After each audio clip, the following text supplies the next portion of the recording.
नमस्कार दोस्तों, न्यूटन में आपका स्वागत है। आइए आज हम लोग देखेंगे सर्वनाम का टॉपिक। और ये सर्वनाम आज एक ही वीडियो में पूरा हम लोग देख लेंगे ताकि आप लोग का समझ में भी पूरा अच्छी तरीक़ा से आ जाए और इधर उधर जाने का ज़रूरत ना पड़े। आप वीडियो का एंड तक देखिएगा ताकि आपका सर्वनाम पूर्ण रूप से समझ में आए। तो चलिए अब हम लोग चलते हैं। कुछ हम आप लोग के लिए सर्वनाम लिख के रखे हैं। तो दोस्तों यहाँ पे ध्यान दीजिएगा, सर्वनाम कहते हैं किसे, पहले हम लोग इस चीज़ को जानेंगे। सर्वनाम उसे कहते हैं जो संज्ञा के बदले में आता है। अब संज्ञा के बदले में क्या आता है ये भी हम लोग नहीं जानते हैं। एग्जाम्पल की दृष्टि से जैसे हम लोग बोले कि मोहन एक लड़का है, तो यहाँ पे आप लोग देखे होंगे कि मोहन एक संज्ञा है। मोहन एक क्या है? संज्ञा है। और उसी का सेंटेंस यहाँ पे बनाते हैं कि वह एक लड़का है, तो मोहन के जगह पर आता है वह, तो वह सर्वनाम कहलाता है। जैसे एग्जाम्पल की दृष्टि से हम यहाँ पे देखेंगे, ननका यहाँ पे ध्यान देना जरा कि यहाँ पे लिखा हुआ है कि राजू एक लड़का है। राजू एक लड़का है, तो यहाँ पे हम दे रहे हैं कि यह एक लड़का है। यह एक लड़का है। यह एक लड़का है। जरा फोकस करना छोटू कि राजू एक नाम है और इन नाम के जगह पर कौन आके बैठ गया? यह, तो यह ही कहला गया सर्वनाम। यह ही क्या कहला गया? सर्वनाम। तो सर्वनाम उसे कहते हैं जो संज्ञा के जगह पर आकर बैठ जाता है, उसी को हम सर्वनाम कहते हैं। अब हम लोग देखते हैं कि सर्वनाम को अलग अलग पार्ट में बांटा गया है। तो चलिए दोस्तों अब यहाँ पे ध्यान दीजिएगा, छोटू यहाँ पे केयर करिएगा। सर्वनाम, सर्वनाम का डिफिनेशन जस्ट अभी हमने बोला कि संज्ञा के स्थान पर जो आपका बैठ जाता है वही कहलाता है सर्वनाम। एग्जाम्पल में हमने दिया है, अब कौन कौन आकर बैठेगा उसके बारे में जानकारी हमें देना है। तो संज्ञा के बदले में जिन शब्द का प्रयोग किया जाता है उन्हें सर्वनाम कहते हैं। जैसा कि कौन कौन शब्द का प्रयोग किया जाएगा? वह, उसे, उसने, मैं, मेरा, मेरे, वे, हम लोग, यही सब शब्द जो है दोस्तों आपका सर्वनाम का प्रयोग किया जाएगा संज्ञा के जगह पर। अब नोट पॉइंट में हम लोग देखते हैं कि हिंदी में कुल 11 मूल सर्वनाम है, जो कि मैं, तू, आप, यह, वह, जो, सो, कोई, क्या, कौन, ये हिंदी में मूल 11 है। अब हम लोग आगे की ओर देखते हैं। छोटू यहाँ पे ध्यान देना, सर्वनाम का कितने भेद हैं? 6 भेद हैं। सर्वनाम का कितने भेद हैं? 6 भेद है। इस 6 भेद के बारे में हम आपको पारा पारी बताने का प्रयास करेंगे। आप भी समझने का प्रयास करिएगा। जो कि पहला भेद का नाम रखा गया है पुरुषवाचक सर्वनाम। पहला का नाम क्या रखा गया? पुरुषवाचक सर्वनाम। इस किसे कहते हैं? जिस सर्वनाम से बोलने वाला, सुनने वाला या जिसके बारे में कहा जाए पुरुषवाचक सर्वनाम कहलाता है। एग्जाम्पल में हम दिए हैं मैं, मैंने, हम लोग, आप, आपको, उसका, उसकी, यही पुरुषवाचक का एग्जाम्पल है। दोस्तों एग्जाम्पल की दृष्टि से हम अपनी भाषा में हम आपको समझा रहे हैं कि पुरुषवाचक सर्वनाम किसे कहते हैं। जैसे हम बोल रहे हैं तो आप सुन रहे हैं, तो हम हो गए यहाँ पर जी बोलने वाला, और आप सुन रहे हैं तो आप हो गए सुनने वाले।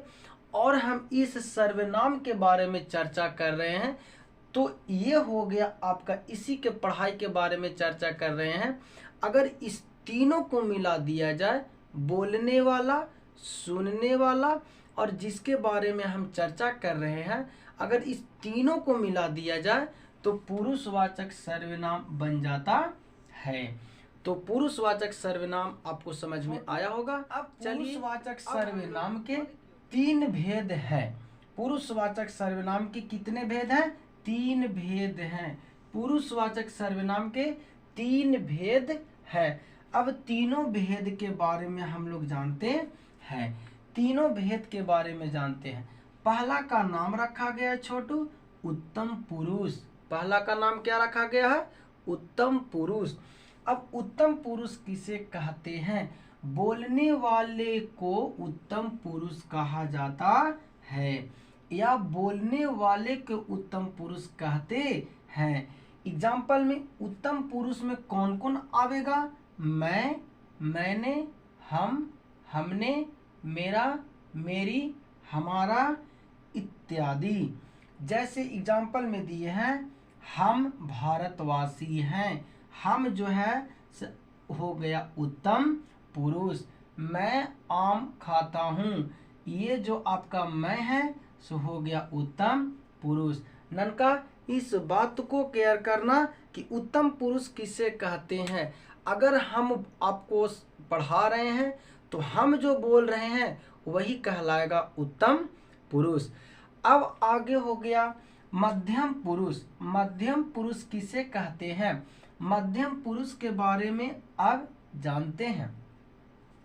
सुनने वाले को मध्यम पुरुष कहा जाता है।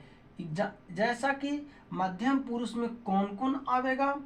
तू, आप, तुम, आप लोग, तुम्हारा, तुम लोग, तुम्हारा, तुम्हारी etc। यही आपका जो आएगा यह सारा आपका मध्यम पुरुष के अंतर्गत आएगा। एग्जाम्पल में दिया है आप लोग अच्छे हैं, तो आप लोग जो यहाँ पे आवेगा वह मध्यम पुरुष के अंतर्गत आवेगा। अब यहाँ पे ध्यान देना कि हम समझाए थे क्या चीज। अभी हम बोले कि अगर हम बोल रहे हैं छोटू तो हम कहलाएंगे उत्तम पुरुष। आप इसको सुन रहे हैं तो आप हो गए मध्यम पुरुष। जिसके बारे में हम चर्चा करेंगे वो कहलाएगा आपका अन्य पुरुष। तो हम लोग सर्वनाम के बारे में चर्चा कर रहे हैं तो सर्वनाम ही कहला जाएगा अन्य पुरुष। तो अन्य पुरुष तीसरा का डिफिनेशन है, जिसके बारे में चर्चा की जाए वह अन्य पुरुष कहलाता है। अन्य पुरुष के एग्जाम कौन कौन है? यह, वह, ये, वे, उसकी, उसका, उनकी etc। ये जितना सारे हमने दिया है यह अन्य पुरुष के अंतर्गत आता है। यह जो है से अन्य पुरुष के अंतर्गत आता है। एग्जाम्पल में हम दिए कि वह मोहन था, तो वह कौन था? मोहन। तो वह जो आ गया से अन्य पुरुष। उसका भाई आया, तो उसका जो आ गया छोटू से अन्य पुरुष में आ गया। अब फिर से एक बार जो हम पढ़ें उसको रिप्ले थोड़ा फास्ट कर लेते हैं। सर्वनाम किसे कहते हैं? जो संज्ञा के जगह पर आकर बैठ जाता है उसे हम सर्वनाम कहते हैं। सर्वनाम के 6 भेद होते हैं। अब यहाँ पे ध्यान देना, सर्वनाम का 6 भेद में हम लोग एक ही भेद के बारे में अभी पढ़े हैं, पुरुषवाचक सर्वनाम। पुरुषवाचक सर्वनाम किसे कहते हैं? बोलने वाले, सुनने वाले और जिसके बारे में चर्चा किया जाए। अगर इस तीनों को हम मिला देते हैं तो वह पुरुषवाचक सर्वनाम कहलाता है। पुरुषवाचक सर्वनाम का अब 3 भेद है, जो कि हमने बोला उत्तम पुरुष, मध्यम पुरुष और अन्य पुरुष। उत्तम पुरुष किसे कहते हैं? जो व्यक्ति बोलता है उसे हम उत्तम पुरुष कहते हैं। अन्य मध्यम पुरुष किसे कहते हैं? जो सुनता है मध्यम पुरुष कहलाता है और जिसके बारे में चर्चा की जाती है वह अन्य पुरुष कहलाता है। सर्वनाम का अब हम लोग देखेंगे, ये हमने पहला हिस्सा देखा था। अब सर्वनाम का दूसरा हिस्सा देखेंगे, जो कि सर्वनाम का दूसरा हिस्सा आपका है निश्चयवाचक सर्वनाम। ननका यहाँ पे केयर ये करना है आपको, छोटू यहाँ पे केयर ये करना है कि इस शब्द को जरा सा पकड़िए आप। निश्चयवाचक सर्वनाम, निश्चय के मतलब एकदम निश्चिंत, एकदम हम अपनी आंखों से उस चीज को देख के हम बोले, एकदम निश्चिंत रूप से अपनी आंखों से देख लेंगे तो वह निश्चयवाचक सर्वनाम के अंतर्गत आता है। जैसे हमने बोला किसी संज्ञा का निश्चित ज्ञान होना चाहिए, दूरी या निकटता का बोध हो, वह निश्चयवाचक सर्वनाम कहलाता है। निश्चयवाचक सर्वनाम में यह, वह, ये, वे आएगा। यह जैसी एग्जाम्पल में हम दिए हैं कि यह पुस्तक है, तो निश्चित रूप से है कि यह पुस्तक है। छोटू यहाँ पे गौर करिए, आप लोग अपनी स्तर से थोड़ा सोचने का प्रयास करिए कि हमने जो ऑप्शन आपको दिया है कि यह पुस्तक है, तो हम पुस्तक को देख के ही बोले हैं कि यह पुस्तक है, क्योंकि जब तक हम देखेंगे नहीं तब तक हम नहीं कह सकते हैं कि यह पुस्तक है। यानी हम अपनी से आंखों से जो भी वस्तु को हम देख लेते हैं तो वह आपका निश्चयवाचक सर्वनाम के अंतर्गत आता है। एग्जाम्पल की दृष्टि से हम जैसे बोले अभी कि वह लड़का जा रहा है, तो जरा अपने से गौर करिए, यहाँ पे हम लड़का को देख लिए हैं, हम लड़का को देख लें कि वह लड़का जा रहा है, तो यह निश्चयवाचक सर्वनाम आ जाएगा। हम यहाँ पे देख लिए कि यह खेल रहा है, तो जरा सोचिए यहाँ पे हम उसको देख के बोले हैं कि यह खेल रहा है। तो जो हम अपनी आंखों से देख लेते हैं और देखकर हम किसी चीज को बताते हैं तो वह निश्चयवाचक सर्वनाम के अंतर्गत आता है। तीसरा जो है सर्वनाम का तीसरा हिस्सा अनिश्चयवाचक सर्वनाम। छोटू जो व्यक्ति निश्चयवाचक सर्वनाम समझ गया होगा वह अनिश्चयवाचक सर्वनाम भी समझ जाएगा। बस फर्क यही है कि ये जो निश्चयवाचक सर्वनाम में हम करते थे वो सारा क्रिया देखा करते थे, और अनिश्चयवाचक सर्वनाम में ये होएगा छोटू कि बस अनठेकानी काम कर देना है, हम देख के काम नहीं करेंगे। अगर देख के भी बोलेंगे तो उसको हम सही ढंग से जानकारी नहीं रख पाएंगे। जैसे एग्जाम्पल में देखिए अनिश्चयवाचक सर्वनाम में क्या कहता है कि व्यक्ति या वस्तु या भाव के अनिश्चय का बोध हो, वह अनिश्चयवाचक सर्वनाम कहलाता है। कोई भी व्यक्ति या कोई भी वस्तु का बोध होता है वो भी अनिश्चय, निश्चय का नहीं, कन्फर्म नहीं है। जैसे एग्जाम्पल में दिए कि नदी में कोई तैर रहा है, देख तो लिए कि नदी में तैर रहा पर कोई तैर रहा, पता नहीं है, काउंट भी ना किए हैं कि कितना व्यक्ति तैर रहा, तो ये आपका अनिश्चयवाचक सर्वनाम में आ जाएगा। जैसे एग्जाम्पल में दिए कि कुछ खिला दो, कुछ खिला दो, तब पता नहीं कुछ के मतलब कुछ भी खिला सकते हैं, दाल भात रोटी या चोखा या सब्जी या और सभी हम पॉइंट खिला सकते हैं। तो यहाँ पर ही हमने जो भी वर्क किया है वह अनिश्चय किया है। जैसे हम बोले कि किसी को कलम दे दो, तो यहाँ पर ही पता नहीं कि किसको कलम दिया जाए, हम किसी को भी दे सकते हैं, ये हमारा मन है। तो छोटू जो भी कुछ बच्चे खेल रहे हैं, तो छोटू यहाँ पे जरा गौर करिए कि कुछ बच्चे खेल रहे हैं, वहाँ पे हम काउंटिंग नहीं किए हैं, हम सिर्फ देख के बता देंगे कुछ बच्चे खेल रहे हैं, तो यह अनिश्चयवाचक सर्वनाम में आ जाएगा। अनिश्चयवाचक सर्वनाम का आपका पहचान कुछ, कोई और किसी से हम कर सकते हैं, ये तीन से आपका पहचान अनिश्चयवाचक सर्वनाम हो जाएगा। छोटू अब हम लोग सर्वनाम का जो अगला पार्ट देखेंगे वह चौथा भेद संबंधवाचक सर्वनाम। इनन का इस संबंधवाचक सर्वनाम में आपका संबंध जोड़ेगा, क्या करेगा, संबंध जोड़ेगा। और यह संबंधवाचक सर्वनाम में जरा एक बात गौर करना कि जब भी जोड़ेगा तो संज्ञा और सर्वनाम का, संज्ञा और सर्वनाम का अगर संबंध जोड़ेगा तो वही कहलाता है संबंधवाचक सर्वनाम।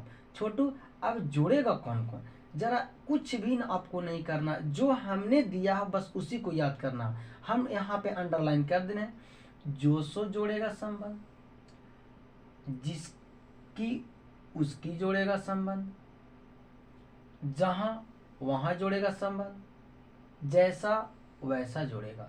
अगर इस 4 गो में से आपको अगर कहीं भी संबंध जोड़ा हुआ मिल जाए तो वह संबंधवाचक सर्वनाम कहलाता है। अगला, अब यहाँ पे एग्जाम्पल में कहता है कि जो सोता है सो खोता है। तो दोस्तों यहाँ पे छोटू देखिए तो, जो सोता है सो खोता है। बताइए अगर ये दोनों ना रहे तो क्या सोता और खोता का संबंध जुटेगा? नहीं जुटेगा।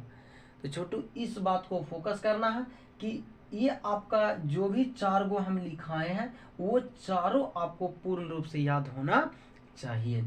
चलिए अब अगला एग्जाम्पल है, जहां न जाए रवि वहां जाए कवि। जरा सोचिए तो कि जहां और वहां से संबंध जुट रहा है रवि और कवि का। तो छोटू अब यहाँ पे यही ध्यान देना है कि जहां और वहां अगर लगल मिल गया तो यह संबंधवाचक सर्वनाम होगा। अब हम लोग चलेंगे सर्वनाम का जो आपका है 6 भेद में 5वां भेद की ओर हम लोग। अब हम लोग देखते हैं सर्वनाम का 5वां। तो 5वां में क्या बोलता है छोटू कि निजवाचक सर्वनाम। निजवाचक सर्वनाम में एकदम अपनी भाषा में याद रखना है कि निजवाचक सर्वनाम उसे कहते हैं निज या स्वयं का बोध कराता है, उसी को कहते हैं निजवाचक सर्वनाम। निज के मतलब एकदम खुद काम अपने से ही कर ले, वो अपने आप ही कॉन्फिडेंस बना ले कि ना यह काम हम कर लेंगे, इसी को हम बोलेंगे निजवाचक सर्वनाम। एग्जाम्पल में हमने दिया है कि मैं अपने से ही चला जाऊंगा। जरा सोचिए, मैं अपने से ही चला जाऊंगा, इतना कॉन्फिडेंस है कि हम चल जाएंगे अपने से, तो यह निजवाचक सर्वनाम के अंतर्गत आ जाता है। छोटू वे अपना काम आप ही करते हैं, किसी दूसरे को करने के लिए ना कहते हैं, वो खुद अपना काम करते हैं, उसी को हम कहते हैं निजवाचक सर्वनाम। वे अपना काम स्वयं कर लेते हैं, किसी दूसरे पर भरोसा नहीं करते हैं, उसी को कहते हैं निजवाचक सर्वनाम। छोटू अब हम लोग यहाँ पे देखते हैं सर्वनाम का जो अगला है 6ठा पार्ट, एकदम सबसे अंतिम, वह है प्रश्नवाचक सर्वनाम। इसमें छोटू इस सेंटेंस में आप लोग से प्रश्न किया जाएगा या तो पूछा जाएगा कि वह क्या कर रहा है, राम क्यों दौड़ रहा है। तो जरा सोचिए यहाँ पे प्रश्न कर रहा है हमसे, तो ये आपका प्रश्नवाचक सर्वनाम के अंतर्गत आ जाएगा। तो छोटू यहाँ पे प्रश्नवाचक सर्वनाम में इससे प्रश्न का बोध होता है, प्रश्नवाचक सर्वनाम कहलाता है। इससे प्रश्न का बोध होता है तो प्रश्नवाचक सर्वनाम कहलाता है। जैसे कौन दौड़ रहा है, जरा बताइए आप ही लोग छोटू कि प्रश्न कर रहा है कि नहीं, आप क्या कर रहे हैं, प्रश्न हो रहा है ना यहाँ पे, तो यह क्या, कौन, कैसे, कब, ये सब जो आपको आवेगा से प्रश्नवाचक के अंतर्गत आवेगा। हमें आशा होगा कि आप लोग इस सर्वनाम को समझ पाए होंगे। अगर ना समझे हैं तो पुनः वीडियो को बैक कर आप लोग देख ले, ताकि आपको आने वाला एग्जाम में कोई प्रश्न आपका दिक्कत ना होवे। Good bye.